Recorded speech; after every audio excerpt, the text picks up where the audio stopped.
Our trip starts in the Sintra Hills, where nature and human dreams blur into one. Peaks where a constant cape of fog that feeds a lush, evergreen forest. Then, color explodes. Pina Palace, a royal dream carved into the mountain itself.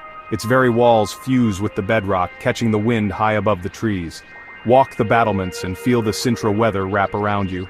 Below, Quinta da Regalera hides a labyrinth of symbols and stories. Secret caves, strange follies, paths that whisper old rites. At its heart, the initiation well, built not for water but for ceremony. Step down into cool, damp air, each turn a step deeper into myth. Symbols hint at Templars, Rosicrucians, and the alchemy of transformation. Beyond, the castle of the Moors clings to the ridge like a stone serpent. Walk 1,000 years back and watch the Atlantic from its towers. Sintra's mild, wet climate grows a living library, ferns, oaks, and cork trees side by side. Here, human imagination meets rich nature, fairy tale in stone and leaves. This is Sintra, magic wrapped in mist. Our countdown continues. Stay with me. Each stop pushes further into adventure.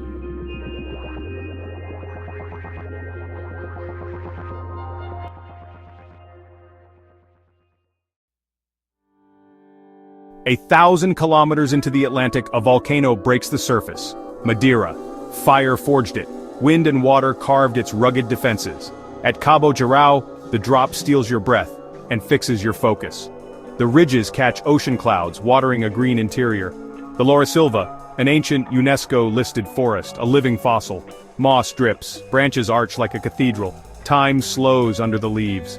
Settlers carved levadas, narrow canals carrying water across mountains. Today they're also footpaths, thin, exposed, demanding respect, through tunnels, behind waterfalls, along ledges with dizzying views. Funchal tumbles to a bright bay, lively by day, glowing by night. The market erupts with color, alien flowers, and curious fruits. From the deep, the black scabbard fish, Madeira's stark seaborne prize. Peaks to conquer, forests to quiet the mind, adventure waits at every turn. Madeira is a world in miniature, raw, resilient, unforgettable. And now, upriver to the river of gold. Stay sharp, the landscape ahead was shaped by hand and by time. The Douro, where a river cuts stone and people carve the slopes into order. Terrace by terrace, Socalcos built by hand, stone upon stone for 2 millennia. Vines grip rock, endure heat and frost, and distill struggle into flavor. Harvest, sweat, song, and shared work under a tough sun. In cellars, port matures into something strong and complex, from youthful ruby's bright fruit to tawny's nutty, time-worn elegance. Before dams, the Douro ran wild, navigated by flat-bottomed rabelos with square sails. Today they rest, symbols of risk, craft, and river lore. To know the valley, ride the river and watch the slopes unfold. Quintas welcome you to walk the vines, tour cellars, and taste the land. Each sip tells of soil, sun, harvest, and a master's patient hand. A UNESCO cultural landscape where people and nature shape each other. Quiet strength endures in these stones and in the people who tend them. The Douro, elegant and rugged, are number 3. From river to the sea, Lisbon awaits. At the water's edge, a tower keeps watch. Where the Tagus meets the Atlantic, Lisbon, city of navigators, built on 7 hills, fueled by discovery and the ache of saudade. At the water's edge, Belém Tower, a stone jewel of the Manueline style. Twisted ropes, globes, the cross of the Order of Christ, carved in stone. Sailors left here for India, Brazil, and far horizons, and returned to this very view. Nearby, Geronimos, built with wealth from a world of spice.